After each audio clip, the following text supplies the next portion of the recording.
Hello, everybody, and welcome back to M&J Games. I am Michael, and today we are looking at a really cool and very vibrant coaster creation. And this coaster is called Flux, and it's created by L Noble underscore with all the words capitalized. And as you can see, this is just an individual coaster creation. And L Noble said that this is a Mack double launch coaster, and it's inspired by Icon, Copperhead Strike, and I believe Helix, which is at Lissenberg in Germany. Hope I pronounced that right. But I've spotlighted a couple of this creator's creations before, so make sure to go check that out. But first thing I noticed is the views are just absolutely awesome. Um, Actually, you know what we're going to have to do is we are going to look at, since there are no guests in the park, Plip Cam is going to be best. So we are going to look at this first part in Plip Cam mode. Sorry, Wade, your name is changed. And then afterwards, we'll kind of do an overhead view of everything. Oh, look at that. Yeah, there we go. So this definitely looks to be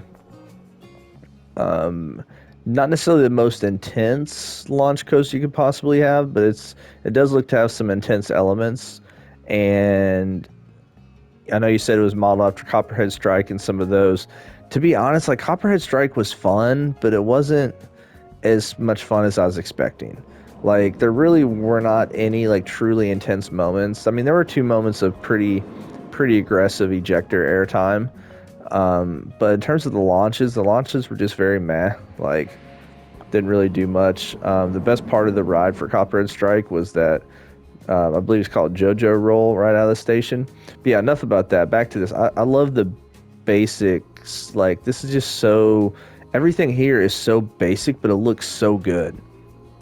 And I just mean, like, all you're using white, and I mean, this is so good. We got a little flat ride there, so we got the excavator. Yeah, excavator, and I love this seating area. That is like such a cool idea to do. Just have a little glass covering to where you can still let the sun in and be able to see out of it, so you can see the whole area. But that's awesome. So we got a staff area back here, and yeah, just a little staff area. Is there a door? Yep, there's a door over there. Now, enough with looking at this stuff. Let's go on the actual coaster, shall we? And then you got custom fencing here, which is nice. And I like how there's different fencing on the interior portion compared to the edge. So I think that looks good. So then now we head this way. And I believe on one of the other coasters that I spotlighted probably about half a year ago that you did the same kind of stuff in the queue, which I thought was really nice. Oh, this is cool. So we just got a little area of a little bit of foliage. I like that. Kind of separates it a bit. And then I also like how the queue changes elevation multiple times. I just think that's really cool, other than just doing like the steps at the end. So that's a cool touch right there. And then you got the glass window here. Man, that is awesome. And this queue is quite the queue.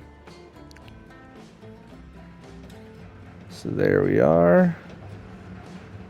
And it looks like, yes, we got a transfer track, I think. Yeah, I mean, this is a great view. As you're waiting in this line, and you just see the coaster come flying by. Man, that's awesome. That is awesome. So enough talking. Let's go ahead and, if we ever make it to this station, there we go. Finally. So this is a launched vector.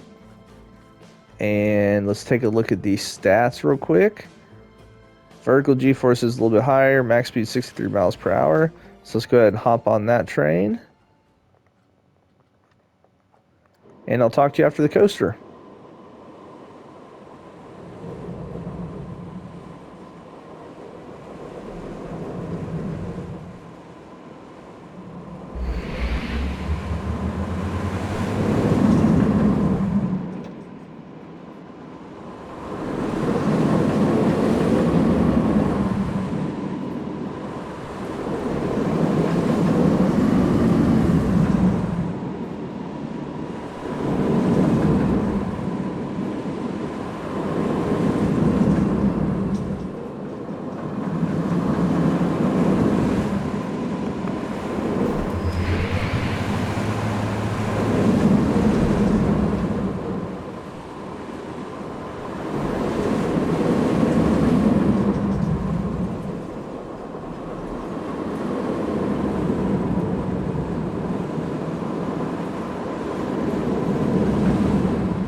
Well, that was just fantastic. Definitely had moments where it wasn't as intense, and then it had some moments where it definitely picked up the intensity, like around the launches. I mean, that version is nice and takes it at a good pace. But first of all, look at the queue.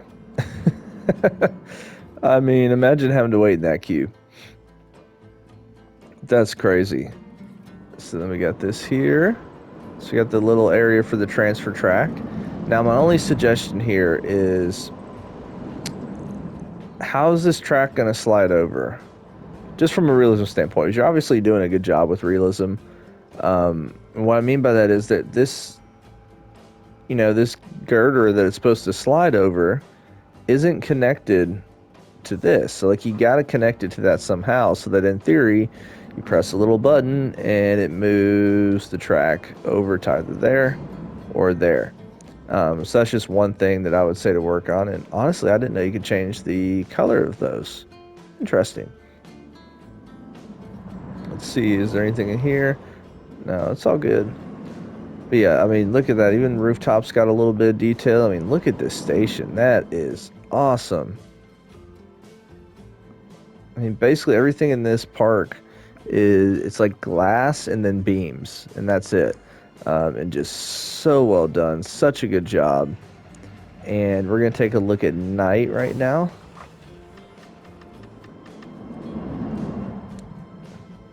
That looks awesome. I mean, look at the layout. This is a long layout. It's fantastic. Absolutely fantastic. So now what we're going to do is we are going to close out the episode by taking a ride for a night ride on Flux. So thank you so much for watching, and make sure to hit the like button and consider subscribing if you're not subscribed, so that you can stay up to date with the content here at M&J Games. And thank you guys so much for watching. Have a wonderful rest of your day.